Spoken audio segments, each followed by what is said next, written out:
Really bad timing. It was like three minutes ago. So okay, we're good. We have Erin here to discuss week 3.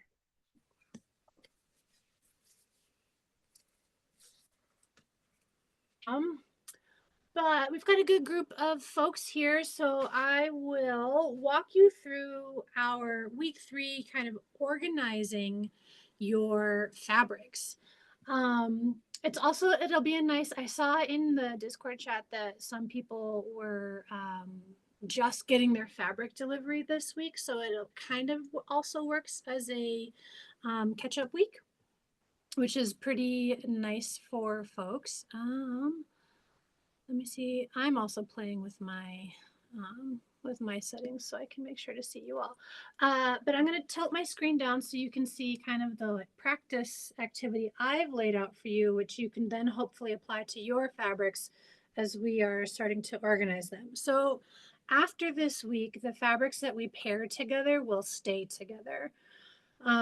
So it's nice that we have a couple days to think about what fabrics we want to feature in which blocks. And that's kind of why we spent a lot of time in week 1 playing with this like value and color the color decisions, because all of that work will pay off now, so we can make sure that we have some really lovely fabric arrangements in each block.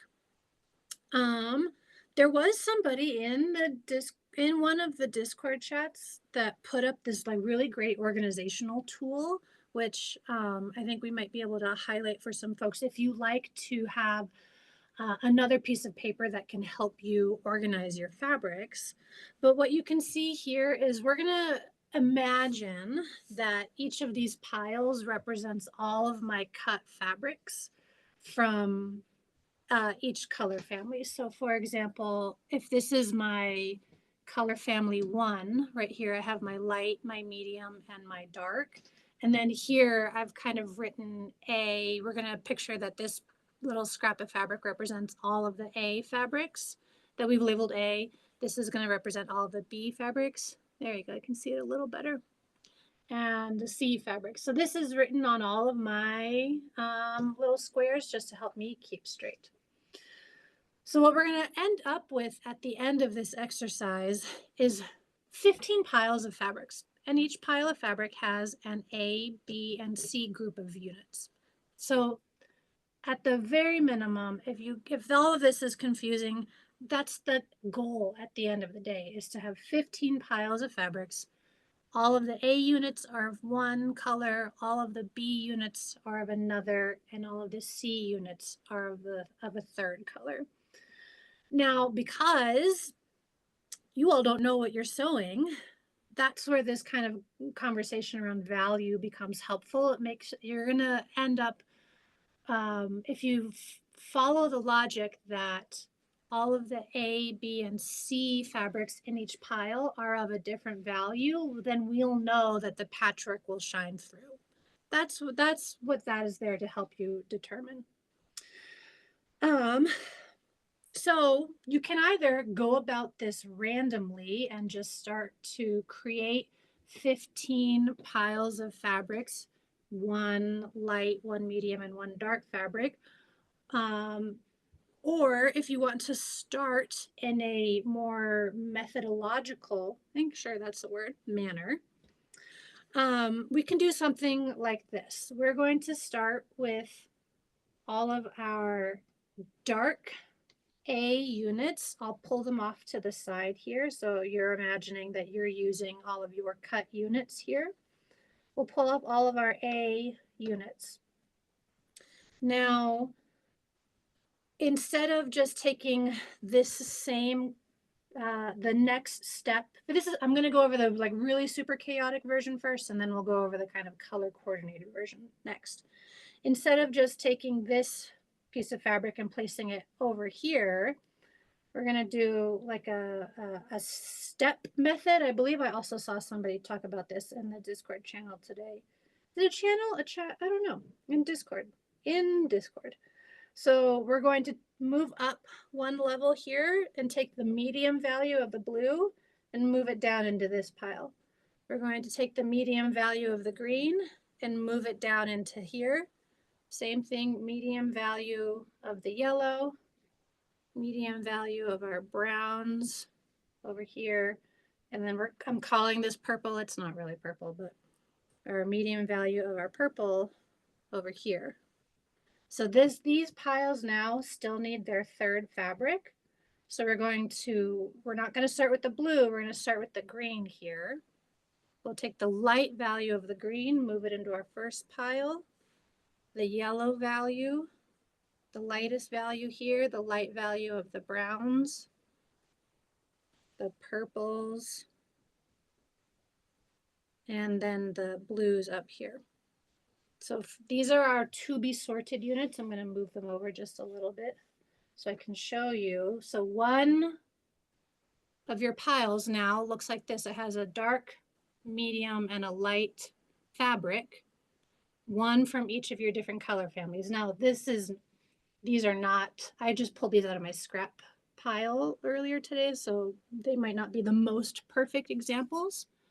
But you can see we've got a lot of variation in the colors across all of these different piles. And one, A, B, and C are all from different color families, but A, B, and C are all different values as well. So we can put these aside. This is where my comment about paper plates came from. I have a whole stack of paper plates. So if you are now organizing your fabric units, you can put all of them on a paper plate, stack the next one on top, all of them on a paper plate, stack the next one on top. I found this to be useful because, like you will be doing, I sewed these units over a long period of time, and I needed to be able to kind of move them, you know, in and out of the way, out of my sewing space, into my sewing space, and just having them all in the paper plates made it easy to stay organized and keep things a little mobile for when I needed to move things around. So that was the kind of cover version, chaotic, controlled chaos version of how to mix all of these colors together. You would keep moving colors into separate piles, making sure that there's one fabric, that all of the A units are from one fabric, all of the B units are from another fabric, all of the C units are from the third, and they all have different values. Now, if you want to do the even more controlled color chaos, let's move all of these other color families out of the way and just focus on one. So we're going to talk about our purples. So you will move this, these say, I don't know if it's helpful to continue showing these, but this is A. This represents all of the B units. And then this represents all of the C units from the lightest value of this color family. So we've got A, B, and C. Now for the middle value, we're going to put C with the original B, B with the original A, and A with the original C. And then these ones are harder to see, but then you would mix these up. So now this pile would have all A, B, and C units here. This pile would have all B, C, and D units. And then the last combination would be here, this C, A, and B. And you would continue this method of mixing things up if you want that more controlled chaos. So again, with the, you can move these onto their own plate and stack them up to stay organized. And then you can move on to, in my example, I've got blue. So I would move all of my A units from the light value, B units from the medium value. This one's actually the one that says B. And C units from the dark value. Again, B units from the light value, A units from the medium value, C units from the dark. and then so on and so on. So your piles would look like this. So now you'll end up with a bunch of piles of fabric. I'm trying to pull back the third one. That look like this. And so this feels a little bit more harmonious. There's fewer decisions around which fabric to put with which fabric. And it really shows off the color families that we spent so much time making in week 1. I happen to be a fan of absolute chaos, and I went with the first version of everything mixed together. But I also admit that I had much more information than a lot of you have about what the final design looks like. Does anybody have any questions on that? Did I absolutely lose everyone? Does that make sense to folks?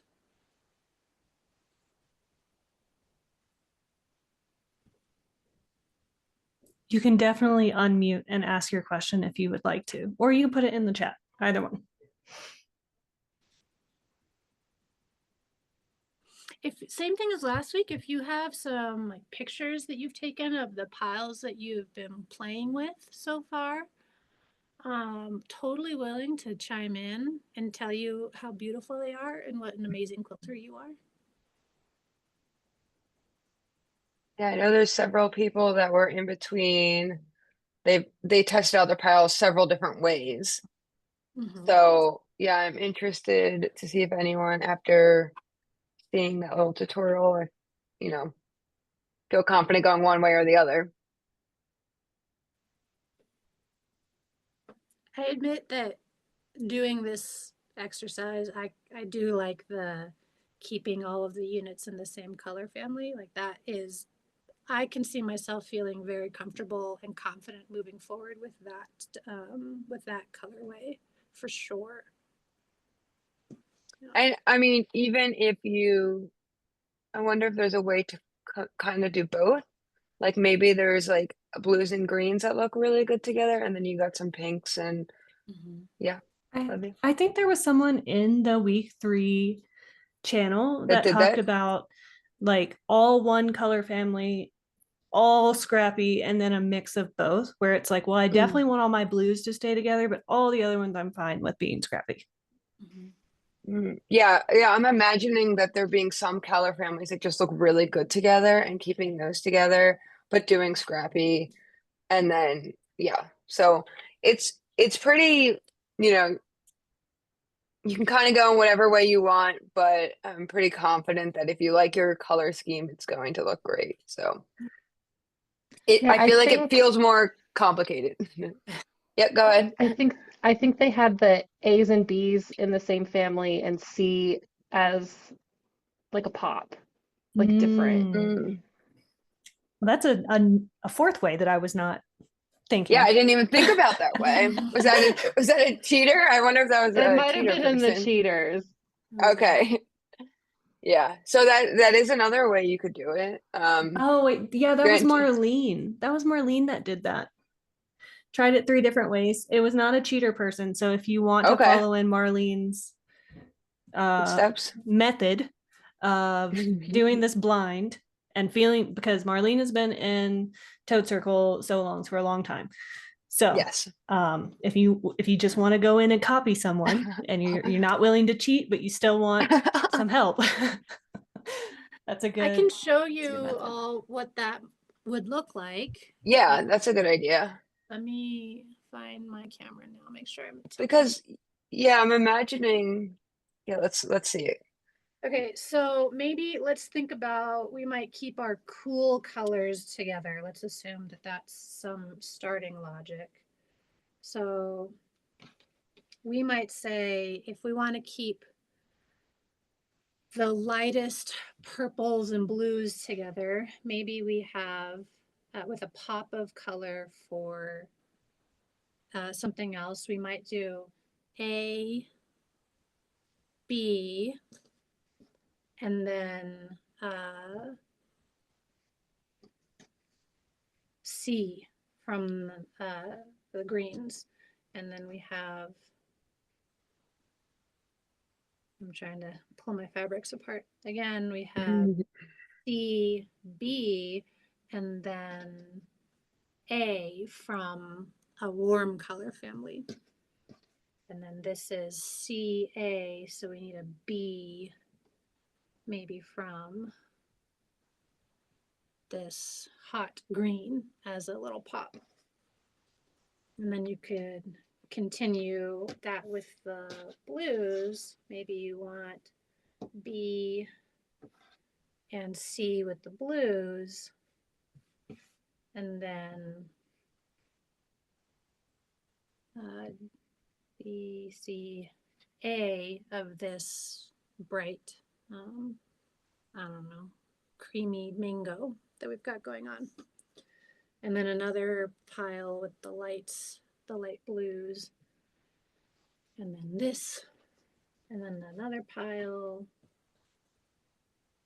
here. So this is not all of the piles sorted out, but you can start to see how we're keeping some of these purples together with a pop of color.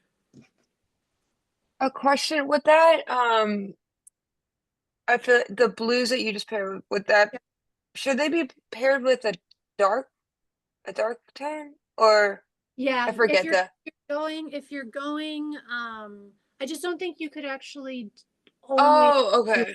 dark. Oh, okay, okay. So yeah, okay, Yeah. you're So right. you That might, was doing it this way, you might lose a little bit of the logic the around values. always one light, always one medium, always one dark Okay, got it. in the organization. But it still kind of works as a pop because you've got Yeah, two blues and then yeah. a Mm-hmm. color. Again, two blues and a third color.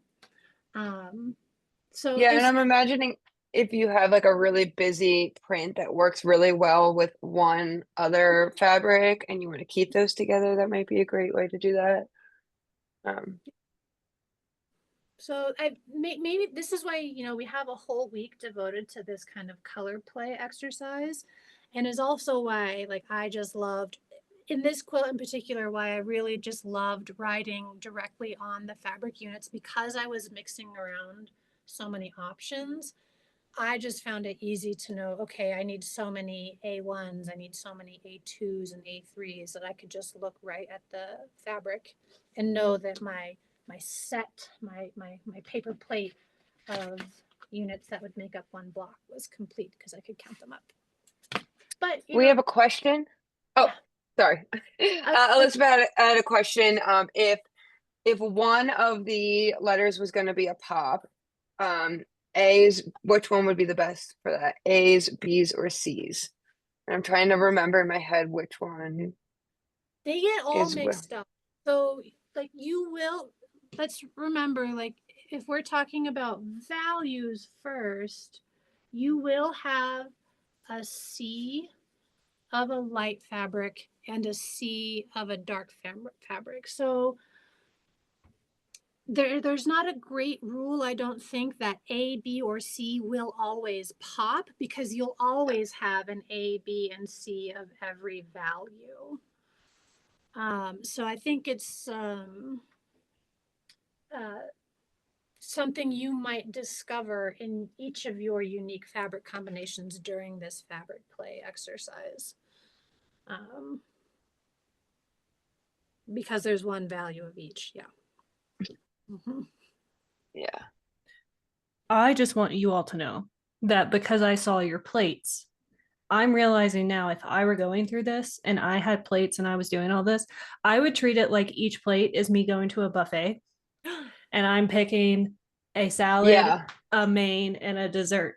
And then I put my plate away. And then I grab another plate and I grab another salad, another main, and another dessert until And that way you're like, there's none left. yeah, and you're like cherry picking, like, oh, I think this color would look good with this A would look good with this B, and then this B, or these two will look good with the third one. You know what I mean? So yeah, you're kind of like you're curating little mini piles every time until they're done. And hopefully the last pile isn't like all the same color or something. All the That's colors how you it didn't is. want to use. Yeah, it's like, but There I mean, is even if that happens, like so much freedom. The reason I felt compelled to give so much guidance around like values and color families because it is a mystery. So if you're not very color confident, if using this number of fabrics is a little overwhelming, you have these guidelines to help direct your buffet plates.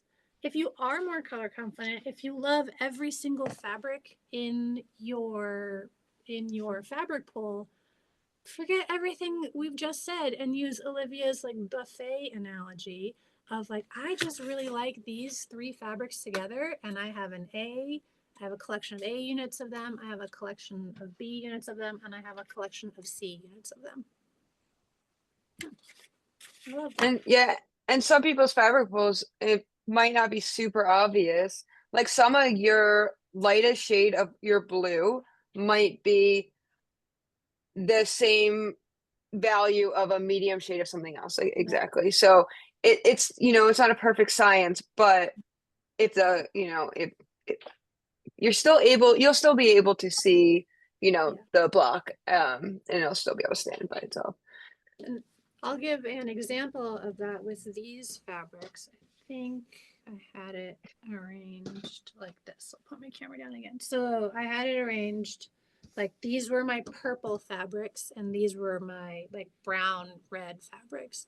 But you can see that my medium value of my purple fabrics and my dark value of my brown fabrics are actually quite similar.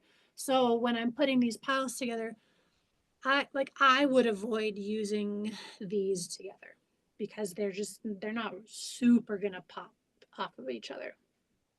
But maybe you like that because you really love this one and you think, you know what, that's gonna look great together and I want this blue as my pop. Yeah.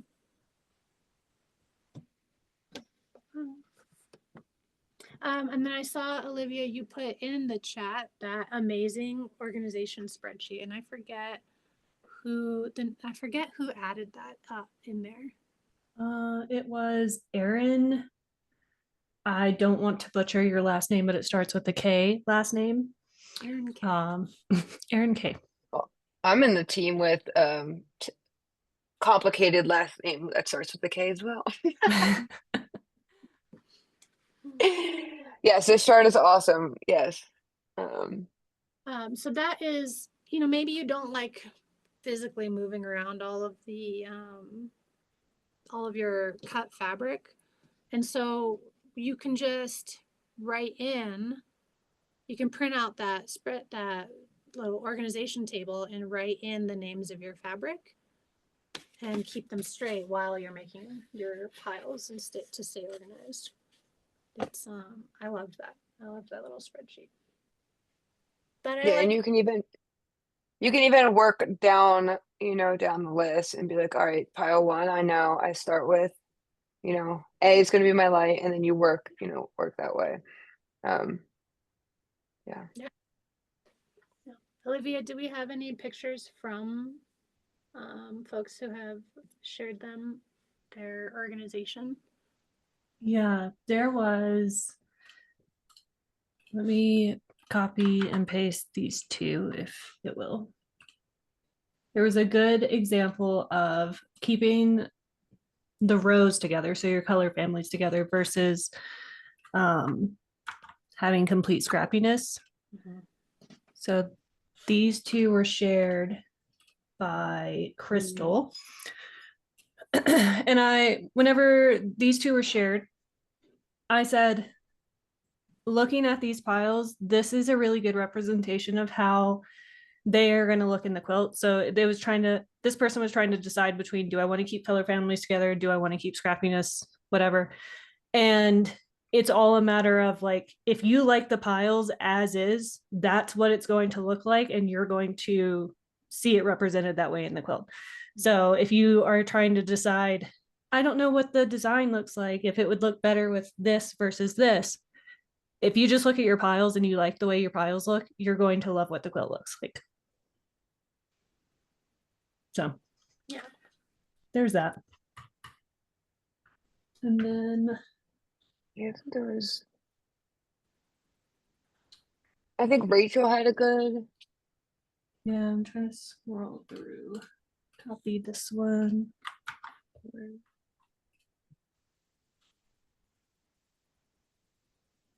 I really like the way this is organized, being able to see like all of the different pieces Yeah. together. Oh yeah, there's Marlene's pictures in there. Yeah, so the third picture you've put in the chat is a really good example of like complete scrappiness. Something with something with something. And I agree, that is a like perfect, I think that's a really good visual representation of how all of the fabrics will show up in the quilt. And I love it. I love it. You can see she's got this like pop of red in the top right, in kind of the center, and then this pop of red down at the bottom left, kind of second unit in from the bottom. That's great. So it's with different colors each time. It feels different each time. It's got like different visual weight in each of those different combinations. Yeah. I love that middle far right combination. The like peach, dark blue, Yeah, foam. yeah. Yeah, I mean, there's no color combination in here that doesn't work. So it all works great. Yeah, Kenzie, I think you've got some time, since this week is really just kind of deciding which fabrics you want together. We definitely have some catch-up time for cutting, for making decisions about your fabric and for cutting.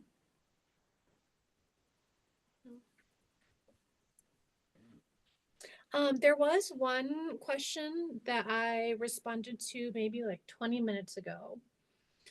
And the question was, they got through all of their cut units and they were starting to play around with their fabric piles and realized they were one B3 unit short.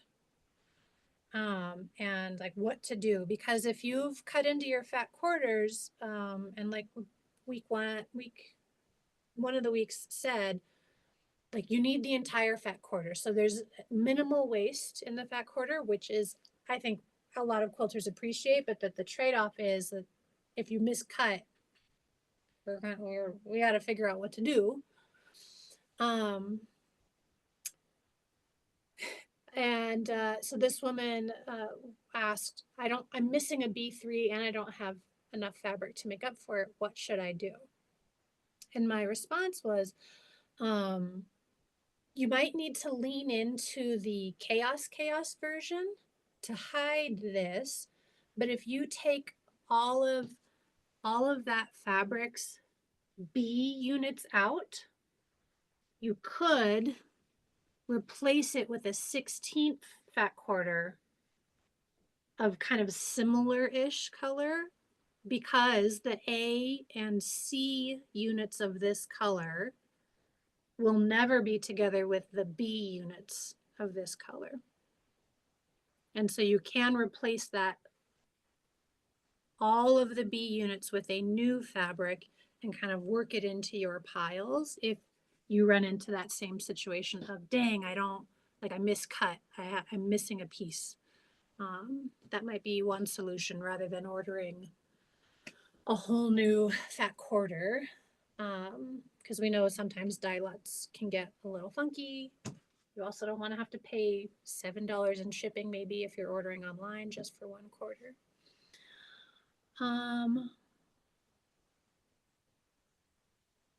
Let's see. The first question, curious to know if most of the cheaters are doing organized chaos or chaos. It feels kind of split. Because they can play around a little more. I feel like they've been doing a lot of, look at this organized chaos and then look at this chaos version. I don't know. And maybe they'll make up their minds this week and can share. We might have a little more to share once they've committed. And I would say, yes, the cheaters do seem to have themes that they are going for, which is kind of fun to watch them figure out. And Caroline's question, does the pictorial aspect rely on the contrast in order to make sense? No, they do not rely on the contrast. That is just guidance to, because you have zero information about what you are making, the information around contrast helps inform the most balanced mix of fabrics across the quilt tops. I would just say avoid when you're making your your fabric combinations for the units. Again, I might just avoid something like this where the fabrics are like very close. But if you do something, that's even worse actually. But you can have similar values as, you know, if the colors are nice and different, they'll pop just fine. Like if you have a black, white, and a gray, those are super high contrast. That was a terrible example. Black, dark gray, and maybe medium gray. Well, I mean, that is a good point that it can be like two mediums, but if one is, you know, much more saturated than another one, then there's other ways to get contrast than just, yeah. So like this would be an example of like technically this fabric combination has two darks according to the scraps I've just pulled together, but you can still, because this is a larger scale print with a purple and a solid for the green, like they still read relatively different, and you'll be fine. You'll be fine. I think going off of that, you saying that it doesn't rely on that for the pictorial design to show. I think if you imagine a world where these rules or these constraints aren't in the pattern saying every pile should have a light, medium, and dark, you might end up with a very light version and a very dark version and a very medium version. And then it's just very hard to balance whenever you go to lay out your final quilt. If you do it where every block has a light, medium, and dark, then it's going to feel a lot easier to choose the placement of your final blocks at the very end, rather than saying like, I have 3 random really bright blocks and I don't know what to do with it. And I think I want to throw them out and make something completely new. This prevents that. Yeah. And if you are running into the issue where you feel like your values are limited, the organized chaos is a great way to go. Like if you're in doubt about it, like it's going to look great. You know, those colors look good. You know that the pictorial design will stay intact, and it'll be visually balanced as well. So it's kind of like you're not going to like, I would fear that you would maybe regret if you were super worried about the values, like they all feel very similar, then go with the organized chaos in my opinion. But I also think like I haven't seen a color palette yet that doesn't look good in both, honestly. So I'm not too concerned for you. Yeah, I second Taylor's advice of sticking with keeping if you're concerned about the values, then keep the color families together because you know they work. Yeah. And then you'll be able, to Olivia's point, create some balance when it comes time to put all. Yeah. There'll be like some automatic balancing already happening, which is really nice. Are there any other questions? I feel like we've thoroughly confused people. Super information. I'm enjoying seeing the difference between those that are choosing to use the labels that we have in the pattern versus those that are venturing out and trying to write the labels directly on there with the erasable type pen. Yeah. Because I've never done that before, and I know I would be scared to do it. So I think I would be a labeler and not a writer if I were in their shoes. Yeah, I mean, the Frixion pens are pretty good. Like they, Yeah. Although I have heard that they can come back when it gets really cold. Has anyone else heard this? If it goes back into really cold? I have not experienced that. I have experienced using those pens using the iron to make the pins go away. And there's a ghost line. Mhm. So I I have would, I've yeah. had the ghost line when I use the light color heat disappearing pens. I have not had that color when I use the dark color disappearing pen. Interesting. Yeah. And also I feel like using the backside is a good, I mean, unless it's seeping through the other side, I feel like you're pretty safe unless you're using like wovens, then that might be difficult if the back is like a lot of thread and stuff. But So your Um, guys are gonna think I'm totally crazy. I just use a regular ballpoint pen and I just wrote them in the seam allowance. honestly, I don't think you're crazy. When I I wrote mark my real tiny in the seam allowance. when I mark my half square triangles, I use a ballpoint pen. Yeah. I It's a will say perfect point. Yeah. for I've never had a any problem. beginners that are in here, just know that is not recommended because I've never had an issue. if you get that wet, imagine you throw it in the washer, that ink bleeds because it's not going to wash away. It bleeds. It could show on your final black. So It's also You on the backside. It's on the backside Yeah. and in the seam allowance. So if You it's could very also small, then use sure, yes. a lead pencil, which is actually that is what I use for my half Yeah, I square use a triangles. I lot use of a lead pencils. pencil. yeah. Yeah, normally I use pencil, but this time I had too many dark fabrics that it wasn't showing up too well. Yeah. Yeah.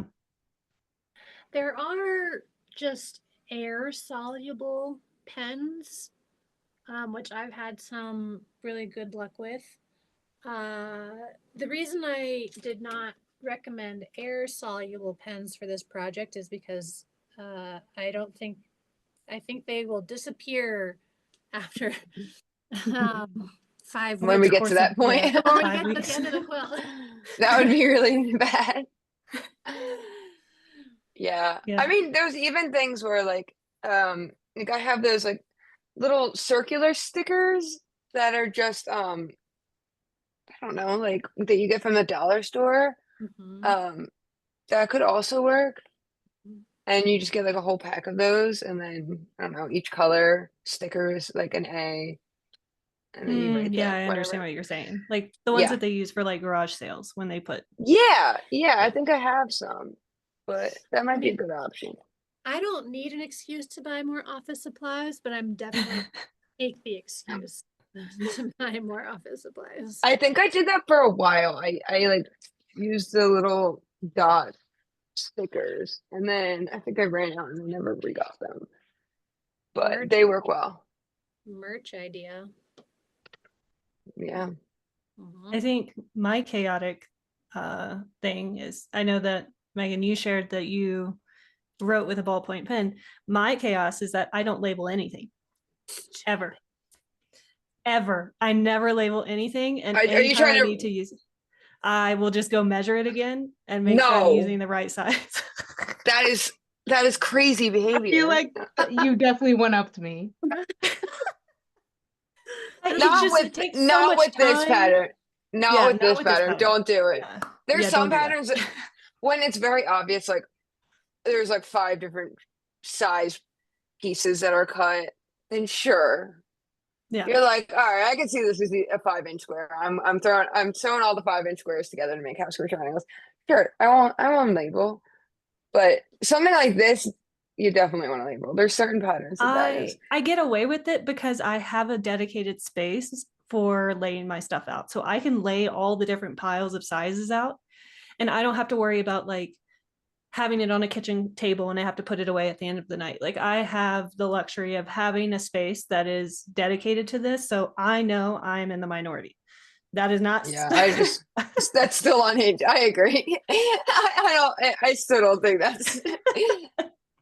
I have Yeah. dedicated space and it has turned into just a collection of whips and Yeah. fabric scraps. I did a and- full studio reset today. I cleaned everything, vacuumed everything, wiped everything down. It felt so good. So Imagine. Yeah, I'm trying to, those like reels that are on like Instagram of the people cleaning like the ASMR ones. I tried to take some videos to make like a studio reset reel. So just mainly because I think it'll be satisfying to watch my own studio become clean. You have to clean because it's content. So, I mean, that's the only way that I was you like, can, this is a killing two birds with one stone. a twofer. A twofer. Two-thirds So chaos and one-third color families. I would have to see the color schemes. I feel like I feel like it really changes. Oh, An that Alight. example. that looks cool. Yeah. Yeah, I think that looks great. That is really cool. And I think I I like like that it almost. you've I was gonna got say it like a almost has lot. like an ombre situation. Like there's groupings happening that are really. I don't know if it's like an ombre, but you know what I'm saying. Like there's Yeah. like it feels like it's going from cool to warm. That's Yeah. probably what you did. That's what you did, In right? this one, yeah. I think it'll look fine. I don't think that it'll look weird or unbalanced or anything. And especially at Yeah. the end, when you have the ability to put these finished blocks all around and figure out what the layout will be, I think it'll still look really good. That middle one, middle bottom to the left is looking like a hot dog in a bun. I haven't eaten dinner now. It won't in the finals. It won't look like a hot dog in a bun. But what if we Yeah, want it to look like the hot dog? yeah. I will say that this kind of goes to what Olivia was saying about just grabbing plates and picking colors that look good together. Because like if you're feeling like you don't like the full chaos because you're just like I just can't make the combinations work, but like going full chaos, but like you do want some mix and matching, like I think that's a great solution. Makes me want a hot dog real bad. And it works because you have such gosh, you've got such a good fabric pull. Like they're all so like saturated and hot colors. I mean, like, hot's probably the wrong word. They're super saturated, super electric. Neon highlighter. Yeah. Yeah. Malibu Barbie. I like Mm. that.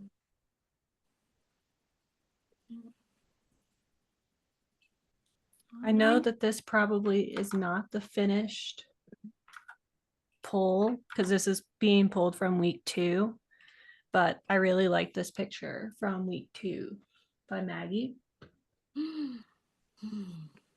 Yes. I think these are all by size and not actual pulls, but I feel like this is going to be a really interesting organization when it comes down to doing that. Yeah, Because I it looks wonder like if there's no she'll bad go. combination. No, I don't think there is. I don't think you can go wrong with these fabrics. Did she say what fabric line she used? That looks like Looks a like It looks like Sprout yeah, Wovens or yeah. something from Fableism. Hmm. At least a good bit of it. Yeah, that light purple color looks like SX Lining maybe. I don't know if I Yeah. haven't used SX Lining in a long time, but looks similar to that. I That's really haven't pretty. I haven't jumped into wovens. I don't want to have to starch that much. They look beautiful. They're a pain to As sew long as with. you don't touch them too much, because I just made a table runner using Never some touch them. wovens. You basically have to treat it like a breakable when you're like moving it around or whatever. And then starch does help, though this is the first time I've ever actually used starch with it. I think it's fine as long as you lower your stitch length and you're Yeah. very delicate with it and you're not like shaking your fabrics around or whatever. It's fine. I mean, I mostly just notice when you're cutting and sewing on the bias with I mean not with wovens. I feel like that's when it gets um Tricky. a little wonky, but Yeah. I've sewn one quilt with wovens like years ago and starched so heavily that every time I use starch now, I get like nostalgia for the summer that I sewed that quilt because the smell is so Did you heavily. use the flauntness one? Flaunt, No, I used flauntness? like lavender scent from Best Press. Oh, Mm. oh, okay. Mhm. Yeah, I think Yes. it's crazy. Like when I think back of like my third quilt or something using all wovens. I'm like,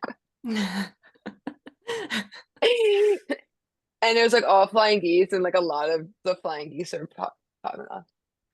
Caroline and Aaron. Yeah, that sounds like torture, but it is Caroline, pretty. Caroline, just starch. Just starch. You know? Yeah, starch helps it a lot. It keeps it. Taylor has always used, and I just picked up recently the Magic quilting spray. I was able to feel it tested. Yes, that feel it tested at the convention that we just went to last week, and the person that was talking about it said that that spray specifically, it doesn't have flakes to it, so you don't have to worry about over starching and then getting like some weird flakiness to it. It also is buildable, so if you spray it once and you're like, this isn't really stiff enough, you can keep spraying it until it's super stiff. So that one I And would recommend.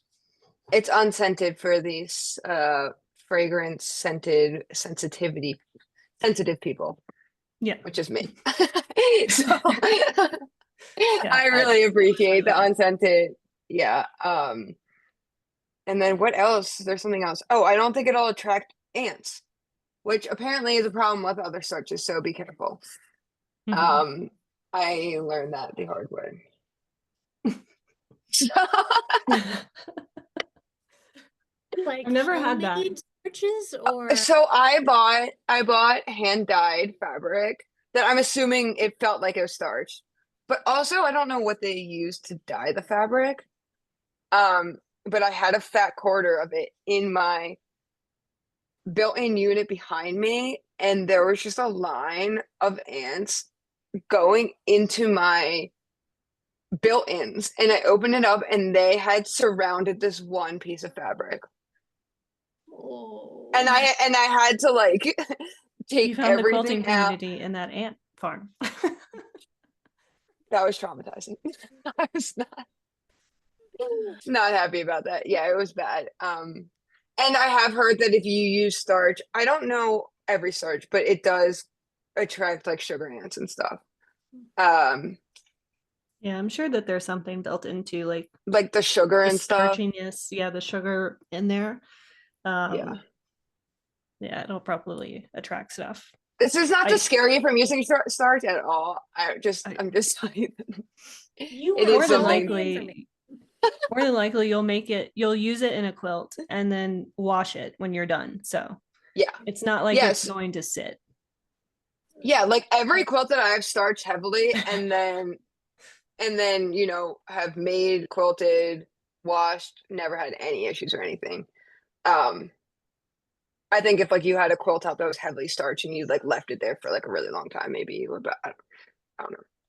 The I I mean, the one that I've made is still sitting half quilted in my oops. Oh no. I've never heard of, I assume I'm saying this wrong because I have never heard, I say everything wrong apparently. Terrial magic starch spray. is that not Don't know. this? Does that have that word on there? No, it just says magic. So, I assume Terrial is probably the brand. the brand. Okay. I'm But I've never Googling heard it. of that brand. Apparently someone used it in the last so long. And they liked it a lot. I'm like almost out of this, and I'm gonna order the gallon of it. Yeah, you shook it and there was 'Cause barely anything in I there. had a second. I had a second one, and I don't know where the second one is. Ants stuck it. Ooh, yes, Oh I my. remember this picture. I remember it. Oh, I remember this too. That's not fabric. That's crazy. It's not Yeah. loading for me. Load. That's the most satisfying. stack of fabric I've ever seen. Also, like to get it perfectly stacked like that. Yeah, the idea that it's so stiff that you could like shuffle it or like Yeah, tap like it a on a card deck. tabletop. Yeah, to get it to line up. Looks like yeah, Yeah, it it does look does. like. It looks like cardstock. It's so nice. All right, well, I gotta look this up because maybe if I should get that instead of Yeah. Well, I do like that this is buildable. Like I could use it. I still want it to feel like fabric. Hmm. I wonder if she like completely drenched it. Like I used to drench my fabrics completely and then throw them in the dryer. They'd be really stiff and then iron them. And then I realized that was a lot of work.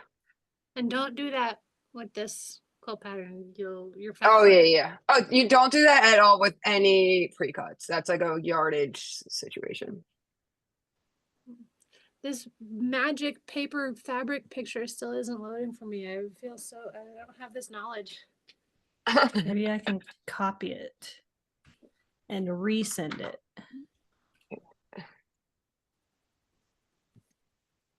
Oh yeah, dang. Isn't it majestic? The things that we fawn over as quilters. And also just those colors. I wonder Yeah. how flat the seams were. Can you imagine? I think Very that's my flat. biggest issue. Like it's something that annoys me so much that makes me feel like I'm doing something wrong. Of I can press and it feels like the next day I come back to it and it's not pressed Yeah. anymore. And it And makes me so angry. I feel the same way. And then I'm like constantly repressing things because it annoys me. Yeah. And then I And look at then I other just, people's pictures on Instagram, like designers or whatever, and their quilt tops look so crisp, so pretty, so flat, no wrinkles. Like I don't know what they're using if they have to invest in one of those really expensive steam heavy irons or whatever to make that happen. But even then I I feel like it have, would not work. I have tried that one. I think it was like an $8,000 iron. I'm pretty sure. Is it 800, 8,000? Those are very different, but I they're would both believe you so if you expensive. say 8,000. They're both so expensive that I wouldn't pay for either of that. Yeah, an out of your budget iron. It's out of your budget iron, out of my budget. Yeah. And it doesn't get hot. It uses a different way of doing it.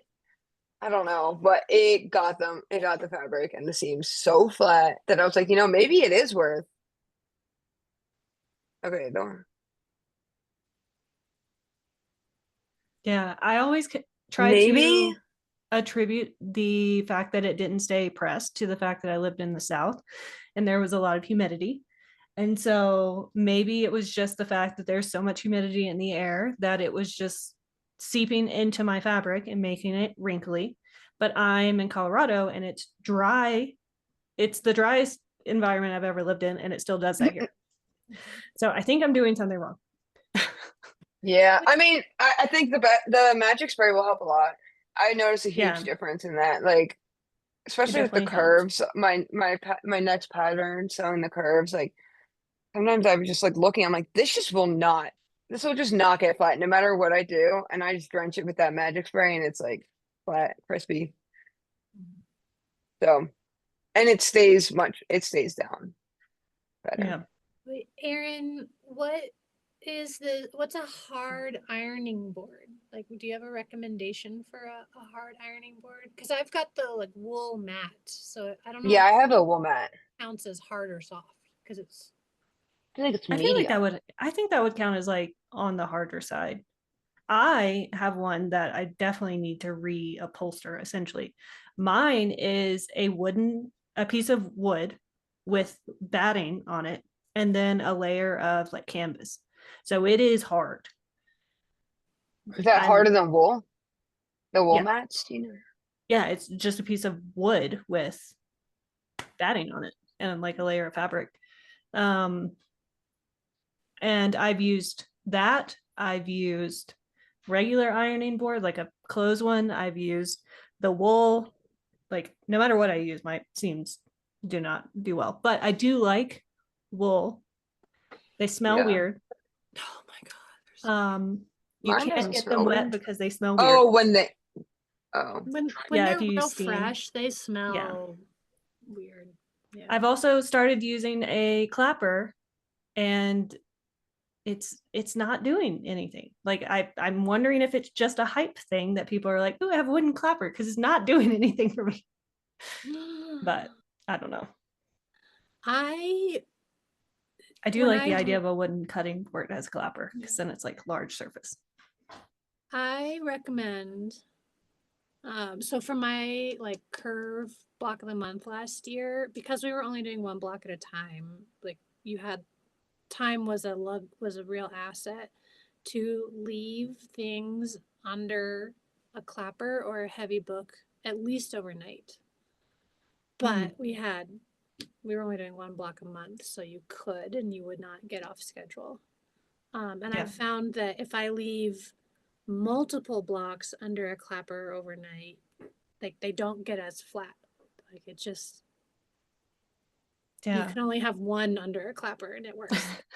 yeah. And I think the clapper works if you, I mean, if you could even do it for like 30 seconds, it would probably be better. Like right now, I'm like, all right, 10 seconds, that's enough. And I'm like, I don't even think I let the clapper actually work, because I'm like, how long am I going to sit here with this? Like, Yeah, you're if I'm doing like like, doing a lot of pressing, then I'm yeah, like, I have to have multiple clappers, so that way I can like press them and work through the fact that like yeah, these back ones have had time to cool, and now I can grab them and put them to the front.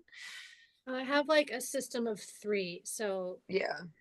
the clapper is sitting on this one, the iron is sitting on this one, and I'm like finger pressing this See, one. I used to do that, but I have the Alicio that has the auto lift, and I can't just leave an iron there. And that's my like, I love the auto feature. I wish I could turn it off and then turn it back on, because like sometimes I do want to just leave the iron. Like I have to have my hand on it the whole time. Yeah, That I'd never even thought about that. Yeah, it's annoying, but it I is like the frustrating. iron, and so It gets very hot, and I do appreciate that. it does get very hot.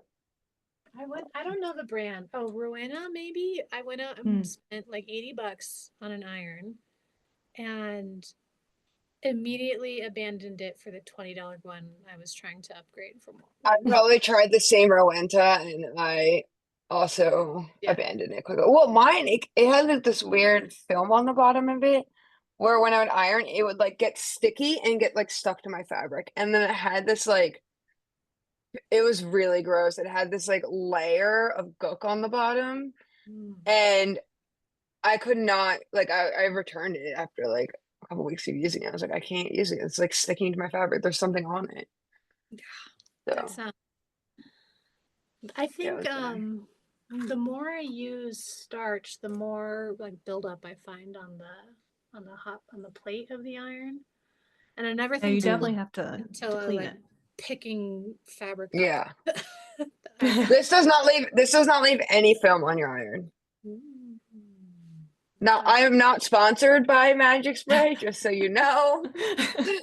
I have no I affiliate use to this, but I it has use the no. soak one, and it also does not leave any residue.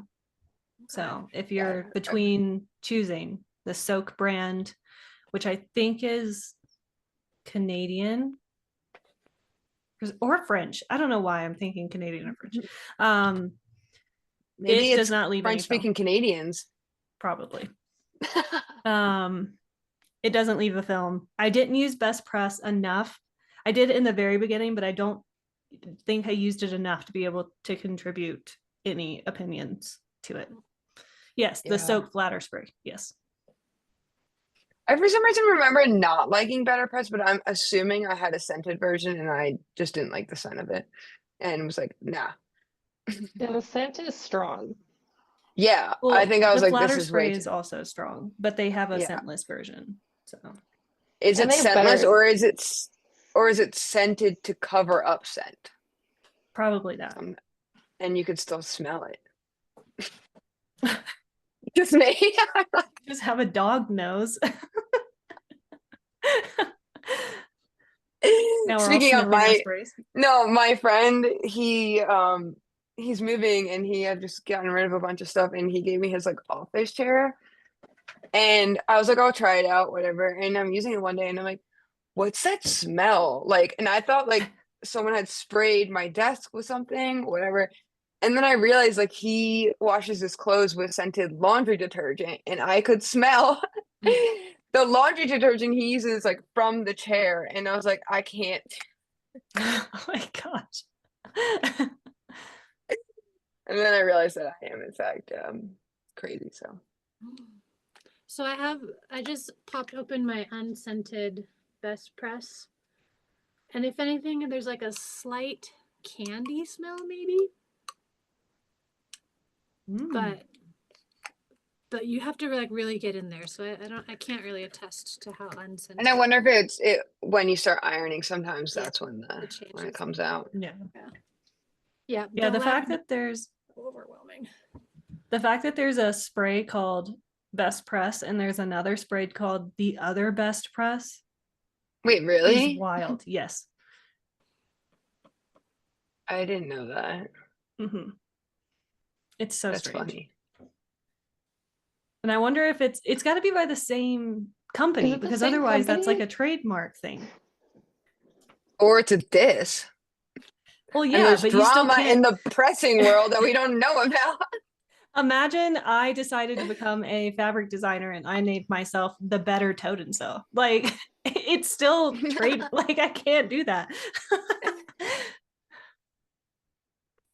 I think the best press is Maybe Best Press hasn't trademarked Best Press. I mean, that could be part of it. Hmm.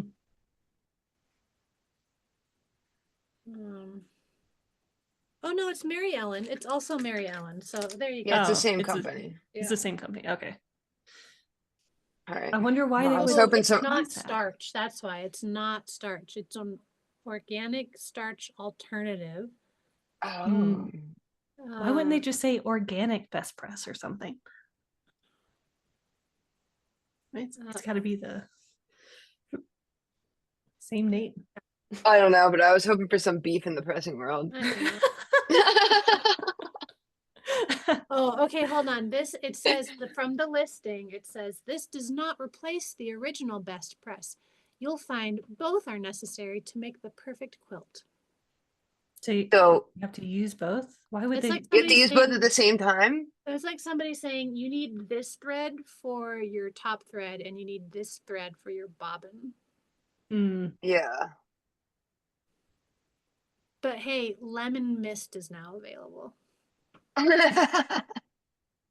It doesn't really say what it is. It just says organic. starch alternative. It solves many of the challenges faced when quilting in layers. Appliques are easier to handle. Isn't that what a It normal makes it pressing thinner? best? No. Doesn't attract Stiffer. bugs. It Stiffer. specifically says doesn't attract bugs. See, it's a thing. I do know that there are people that make their own starch at home by Yes. doing part vodka, part water. So if you need starch and you don't have a store available, you don't want to buy from anyone, whatever, more than likely you have vodka maybe at home. And if I not, you do can not go have get a vodka at home. very, very, very cheap bottle of cheap vodka. You also have to be Yeah. okay with the smell of spraying vodka. Like it's gonna smell like alcohol. But it's cheap. But it is cheaper. It is cheap and it does work. Yes, it does work. And it's probably buildable as well. Yeah. Because Because I feel like it's made of potatoes. So it's got starch in there. might attract bugs. Has anybody in the chat tried a homemade vodka spray? Oh, 1 part vodka, 4 parts water. I know Tawny makes with what she makes. It does smell like vodka. I will give you that Yeah. because I've done it a couple times. It does make your room smell like you have been drinking a lot, just You have to doing drink a shots lot as to make your your room smell. yeah. Yeah. You're like, everything's fine in here. I haven't finished this half a bottle of vodka. Yeah, you just have a bottle of vodka sitting on your cutting table. Yeah. Light a match, everything goes up. I feel like I need to do a starching blog, Mm. Mhm. blog post. Olivia already said that idea today, so this is really just solidifying that. Yep. There's just a lot of information that goes into it, Yeah. and there's a lot of random resources that you won't find unless you have these conversations with people. Like a beginner would never think to mix vodka and water unless they are specifically looking for starch solutions. Yeah. Oh, what kind of cotton thread are we using? Connecting Threads has sent me a bunch of spools of thread that I've been liking just fine, actually. I've heard good things about the connecting thread. Yeah, I've also Go oh, ahead. I forget what thread company I was thinking about, so never mind. I think it's Wonderful. Wonderful, does that sound Wonderful? right? Wonderful. Wonderful. Wonderful. I've heard good things about that, but I don't know if it's cotton actually. I I use Gutermann and whatever the cheap stuff at Joann's was. I'm not a fancy thread person. If it sews, then it's okay with me. I literally do not care. I love Aurifil and I haven't really wandered into other thread, so I'm not a good I kind of was like I was having a lot of machine issues at once and I was troubleshooting a lot of things, found Aurifil, worked with whatever other troubleshooting things that I was going through at the time with tension, and basically just never tried anything else again. So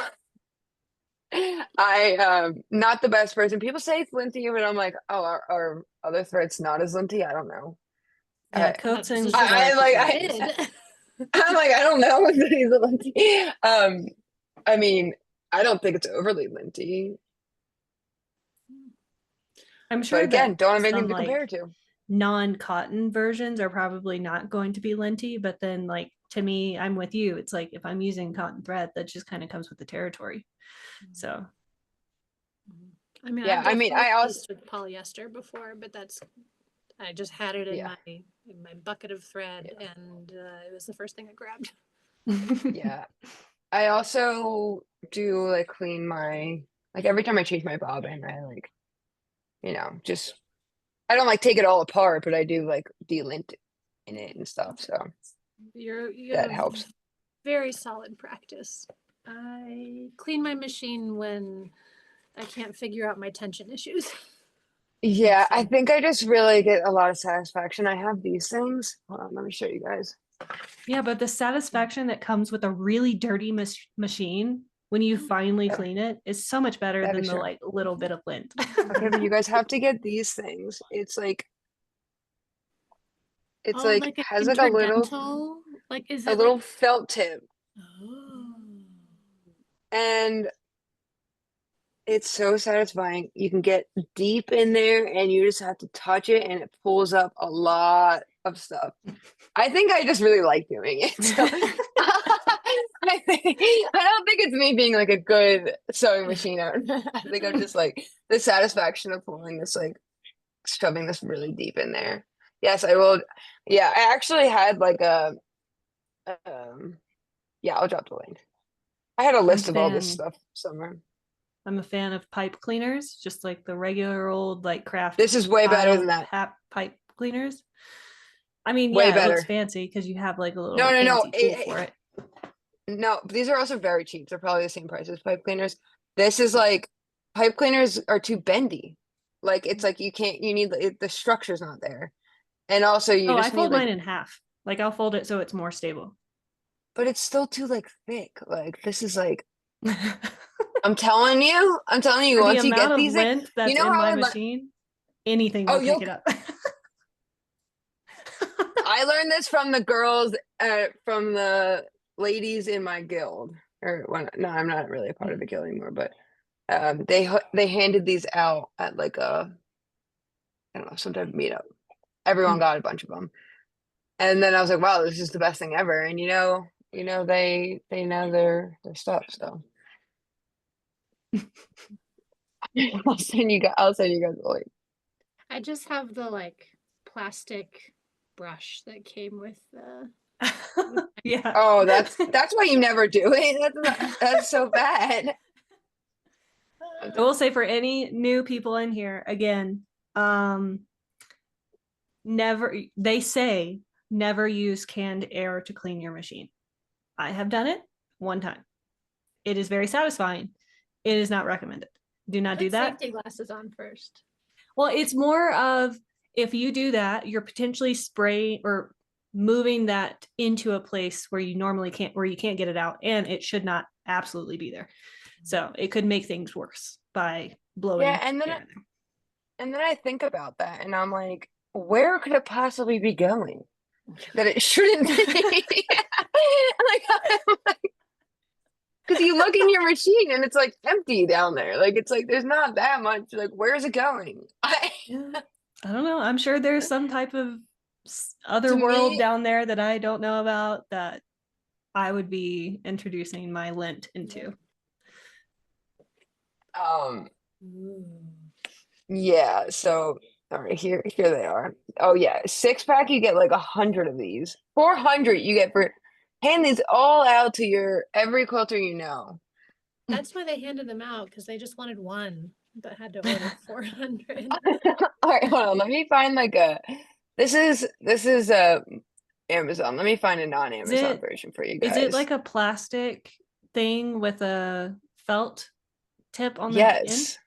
Hmm. But yes, with the You can felt. just start sending those out as like a cheater club perk. I should. That's what I was just thinking. I'm like, this is actually going to be in each of the stickers that I'm sending out for the Toadsters. I think it's a micro applicator for like makeup. Mm. That makes sense. I hope to never All be right. doing my makeup that hard that I need a mic. I think this is for like makeup artists that are constantly having to like use new things for each person. Okay. I'm honestly just making all this up, but that's what I'm imagining is Well, you just sent a lash. It's a lash applicator. It's for putting on Oh. lashes. Oh. Okay, well this is what I'm talking about. I'm pretty sure. Different color. Yeah. It's used for people that put on the semi-permanent like lashes. got it. Okay, that makes sense. So there's a bunch of ones that you can get, the micro lash. Oh, there's also fine dental ones that like this might also work. It's like the same thing. People are just using them in different ways. Mhm. So they're using them in dental micro applicators. What are you applying? This one's 400, so they're really cheap. Like and I've had the same one for like I had like 2 or 3. I've had them for years now and they still work perfectly fine. So I'm definitely overdue for a machine cleaning. It's probably been Same. over a year. Needs to get a Like little- to take it to get serviced, or you actually clean it take it, yourself? yeah, to take it to get serviced. oh, I never do that. I've never had mine serviced. I've never had mine serviced. I've thought about it a couple times. I'm like, I don't want them to judge me for how long it has been since I've had the machine and never had it serviced. So I can just clean it myself and it's fine. You know, the nice thing is, like, if you find a place that just does a drop off, you never have to see them. My thing is that Yeah, I'm like, all right, that when's is a true. time when I really don't need my machine? Never. When you And leave for that's like I'm QuiltCon. like, yeah, and then I'm like, oh, I forgot to do that and whatever. It's like next time you go on vacation, you have to remember to drop it off before Yeah. you leave or something. Yeah. Okay, well that makes me feel a lot better because it's been a year and I haven't serviced it. But if there are never machines out there still just kicking away. Yeah, Caroline, you're not I definitely need to alone. bring mine in. I need to bring mine in because the part of the like threading system that the Janome 6700 has, I think it's broken. I don't know. I've had it taped out of the way. So I have just a piece of tape holding this thing together. It sounds like you Yeah, I would don't- definitely benefit Let's from the take it in. servicing. Yeah, it's going to be a service and a repair. I know it is. It's just the I mean, tape that is seems like it holding would just be like an fine. easy fix. That seems like it would be Yeah. an easy fix. It's mean, the it's like part that like if do you drops down. use your threader on yours? Yeah. The part that like swings forward into the needle. It's Yeah. not, it's loose. And so it kind of like gets in the way whenever I'm sewing. So I have to tape it out of the way. Snap it off. Nothing could possibly go wrong. Sounds Yeah. Why not? Yeah. It's not doing anything now. My theory is that like if nothing's wrong with my machine, why do I need to get service? Like it's fine. Yeah.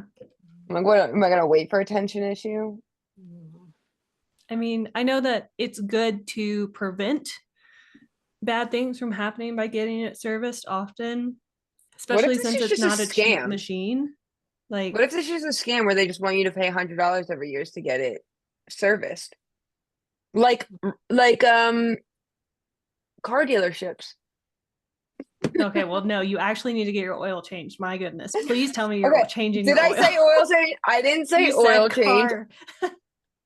I'm just talking about like taking your car to just be like every time you take it to a Like a tune-up. dealership, they just like Tune-up. tune up. Yeah, like What I is that? They're You know- topping off fluids. They're changing your oil. They're filling up the air in your tires. They're doing Okay, things that you Olivia's need to do. very I'm very pro passionate and then about it's like that. $900, and then they're like $900. I'm like, and then they're like, not only that, but you have 400 other things wrong with your car that now I need. And I'm like, this is a brand new car. I don't need all of that. Thank you though. Thank you for your service. My God. Change my own oil and my own house. Yeah, I mean, you can definitely do that as long as you're also doing all the other things yourself. We do. Yep, We do then you're all good. that. You don't need to take it. Actually, I don't do this. My husband does it, but Yeah. I don't do it. Taylor, how's the camper van going? The van's done good. Yeah, hoping to take it out this weekend. Still working. Yeah, I'm jealous. yeah. It's a fun little toy, but haven't been able to take it out. Well, I mean, it's been winter, so it's not super fun to camp in the rain. Even if you are in a van, Hmm. 'cause you don't want to just like Then go you're sit in the stuck van. in the van. Yeah, then you're just sitting in the van for the whole trip. So yeah, I don't we've been. like camping Mhm. specifically because I don't like peeing outdoors. Like if you take me to a campground with like a bathroom facility, I'm all about it. I will be there. But nobody wants to like make the reservation and navigate Yeah, terrible websites for those places. So they're always everybody here some of those bathrooms are worse than outside. Yes, for sure. I hate it. I'm a baby. Just a hole in the ground at that point. So I feel so spoiled, but I can't get over it. There are like portable, like ones that you like actually sit And just down. like sit down on. Yeah, it's like a collapsible one that like it has a bag or something where you just like bring that to the woods. Yeah, mind imagine me, So hearing you're everyone's sitting doing it. down like on hearing something. that. I don't know, like it also just feels so vulnerable. Like, what if That's a why- moose yeah. comes? I mean, that's why dogs look at you when they're peeing in the backyard. So like, protect me if I get attacked in my vulnerable space. Yeah. Yeah. I also do not like camping, but I don't like the texture of my skin when I'm outside too long or being hot. So I can't be unless I'm camping in the middle of winter. Like if it's like 50 degrees or lower, then maybe. But even then, when you're cold and then you're trying to warm yourself up, then you sweat and then Yes. it's all ruined. So Yes. Aaron, I can't imagine corralling 29-year-olds indoors, let alone outdoors. Yeah. Because Especially everything's a for group home. activity when you're that old, but outdoor bathroom time is not a group activity. Yeah, you get to see them go in one by one and go, ew.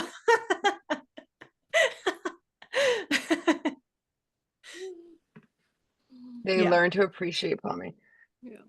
I feel like Well me as a done, kid was yeah. like, this is sick. A hole in the ground, tight. Yeah. Squatting, I love it. Oh my gosh. There was a very, very brief moment in my childhood where I remember asking my grandmother why I could not run around like the boys did outside because I wanted to. And she said, well, in the most grandma way that she could, like, you're just not allowed. You're a girl. And I was just like, oh, whatever.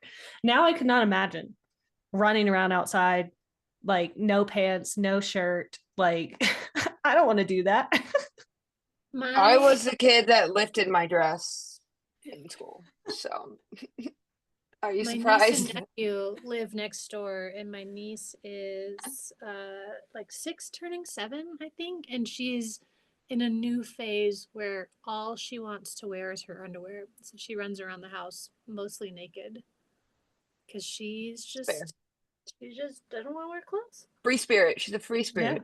Yeah, we call my youngest nephew feral because he's just, if he's in anything other than just his pull-up or whatever, he's not happy. He just is like, one time my brother-in-law asked him to turn off the fan, to like just hit the switch for the fan. He just goes, "Hey, Benji, can you turn off the fan?" And what he heard was, "Take off your pants," and immediately just dropped him. He was like, "Yeah, I'm down." I'm down. Ask me Yeah. twice. Of I thought course, you'd why never not? ask.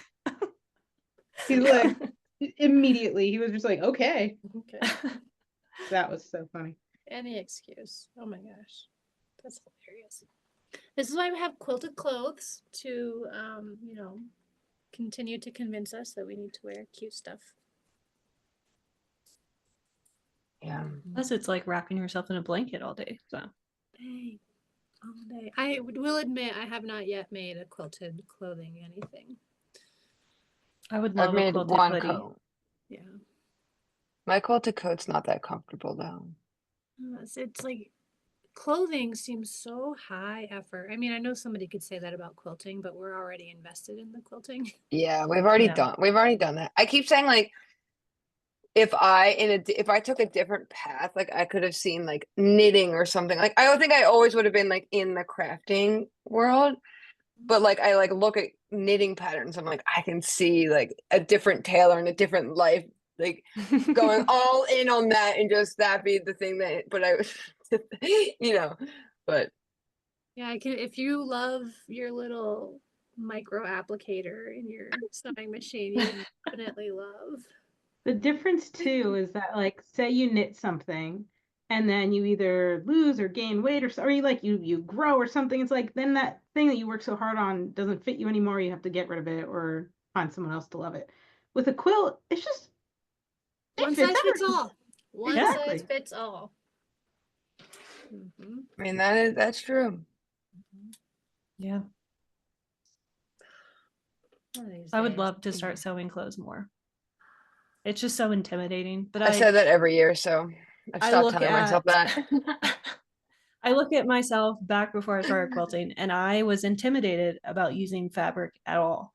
So, like, I would go to craft stores and I would see the fabric wall and think, like, oh, those are so pretty. But I was too scared to even get into it because I was worried about not using it right or wasting a lot trying to figure it out. And so I never wanted to attempt to do anything with fabric.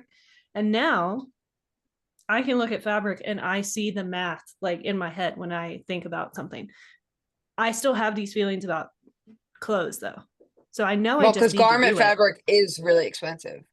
Well, yeah. And there's a lot of like, see, with quilting, It's there's a lot of efficiencies that you can take with using every little bit. With clothes, you can't really do that. And I see that as like, oh, there's a potential to waste, and it scares me because it is but not even expensive that. and that like Not even that. You cut fabric for a quilt, you know what it's going to look like, and you can control exactly what it's going to look like. Clothing, if you just mess it up or like cut off too much or it doesn't fit right and you just don't like it, that is wasted fabric. Yeah. Whereas quilting, like you really can, I mean, if you don't like it, you can still make a quilt and it'll still like work. Fabric, you can have a, I don't know, botched Yeah. job. Like, oh, I've made a dress that it just fits me so weird. I'm like, I don't know how to and fix then it. I don't know how to fix it and it looks bad. And then I also was like, I'm just gonna hem it a little bit, and now it's like way too short. And Can it's you like, unhem it? Or did you cut no, off? I cut, Oh. obviously. Well, there's some ways that you can hem. I've seen people hem jeans and they do it to where like they cut They still nothing. end up cut at the end though. Like it's like they sew and then eventually otherwise there's like extra fabric. Depends how much you're taking in. Yeah, it's like if you're hemming a child's pair of jeans, knowing that they're going to grow, you can Yeah. hem it in a way where you're not cutting anything and you can just release those stitches and make it longer again. No, I did not do that. So I can actually add a whole other layer to the dress, but Yeah, am I gonna like do that? I ruffles don't on the know. bottom or something. Yeah, because the way the dress is, I can add like another tier. That actually would be the best solution. I mean, it's hard enough finding clothes that fit in a store, let alone having one shot at making a piece of clothing that fits. If Well, I could everyone just that duplicate myself and just make myself stand there and I drape the fabric on the clone, perfect. How am I supposed to understand that if I cut this big of a fabric, then it's going to fit the right way on my body? If I have to like wrangle it behind me and over my shoulder. Custom measurement mannequins. I should have done that when I was making my wedding dress because I got a mannequin that was like close to my size, but certain things like the bust was like higher than mine. Like just like I don't even know. The proportions look normal, but when I was like, how would that even be? I don't know. It's like, How do you even go up there? how would it be up that high? So like I was like trying to measure and I was like, I don't know. Yeah, I like think so I had one that was like pretty close to myself, but you can just get one like that is close and then pat it and stuff. But even that, like it wasn't translating anything I was doing. And everyone I talked to that does garment, they're like, yeah, I did this pattern, but then I like did X, Y, and Z to fix it, and then I made it this way. And I'm like, okay, so no one actually is just doing the pattern. Like no one's just straight up doing the Yeah. pattern. Like that Yeah, I that's my don't issue. I don't I yeah, follow I'm a like, I pattern don't because I'm a quilter. That's what you do. yeah. I'm like, I want to know exactly the cuts. I don't want to be like, oh, and then you can kind of cut this here like this. Like Yeah. I'm Or like, I don't want to make two no. versions because I make one with the whatever the garment like test fabric is. I don't want to make one Okay. version and like do that and then make a whole second version with my real fabric. Like I just want to do the one thing. Yeah. That they're like that apparel hacks is like this whole other ecosystem. Yeah. There's apparel patterns and then there's apparel hacks. And I feel like in quilting we just have quilt patterns. Like yes, we have folks who talk about making the pattern their own, but they're not publishing blog posts or putting up Instagram pictures of, hey, look at this spin I made on whatever pattern. Yeah. Here's how I did it. I made a dress and I used this pattern for the top half and this pattern for the bottom half. And at the same time, I also took it in here and like, yeah. It's also confusing. I think that's my biggest issue is like, I think I would need to take some type of like garment adjusting or whatever type of course or class or whatever to teach me how to look at clothing a different way. Because like I saw a video the other day or someone was saying the other day, like if you have too much like fabric here, you would think that you would add darts, but really it may be fixed by shortening your shoulders. And it's like, I would never even consider that. This is how I mess it up because I'm like, oh, I just start sewing things together and then seam ripping and then I'm like that didn't work and then I'm like, all right, here I'm just gonna like, this is how I made my entire dress. It was And that's chaos. why you couldn't get into it without 3 people helping. Just one person help. Oh, to get into it. Yeah. No, I could get it. I could get into it myself, but I had to contort my body a certain way. And I'm glad I didn't gain any weight before my wedding because I would have 100% not been able to fit into it. Well, I also did finish it like 3 weeks before my wedding, so that helped. Yeah. So stressful. I would have It already was, had a dress as a backup. Like, this is just a fun project. And if I don't finish it, I have this dress that I love well, I because I did don't want to change it. rely on myself. I know, but at that point it was too late, and I was like, dude, it's hard to find like a last minute wedding dress. Yeah, that fits you. I found mine perfectly. at Urban Outfitters, like just off the rack, because they Yeah, had I actually I got mine. So I changed out of my dress after the ceremony, um, to something like way comfier and like a party dress, and it was super cute. And I actually got it from like a maternity website. You know, if there's anybody who knows how to make comfortable clothing, it's people who are making clothing for pregnant women. Pregnant Mhm. women are not putting up with anything uncomfortable. No, I had a corset in the back so I could like loosen up as the night was going. It was so comfortable, and I wore it the entire night. Like I felt like I was wearing like just everyday clothes, like comfiest dress, and it was cute. So, um, yeah. All right. Well, I gotta run to start making dinner. This was fun. Hope everyone enjoyed Remembers this. what we Got some. talked about 90 minutes Yeah, ago? and if you have questions, feel free to send pictures. You can even tag us and be like, hey, whatever. But everyone's been really, really good about responding to each other and helping each other out, which is fun. So You have a great group of quilters. Like I've never seen so many helpful people like interpret a pattern before. It's amazing to watch everybody help everybody. yeah, everyone's been so great. So we Yeah. appreciate y'all. So Even if you need someone to like actively help you, you can always tag and say like, hey, I'm gonna jump in voice chat. If anyone could jump in here and help me, like just look at my fabric real quick and tell me if I'm doing this right. Use the voice chat in Discord anytime you guys want. Like you're always free yeah, to jump in and just hang out with each other. for sure. All right. Well, enjoy your evening and see you in 2 weeks. 1 week. We start sewing next week. Well, you will see you next week. We will see you next week. Schedule is in Discord, but all right. Bye, guys.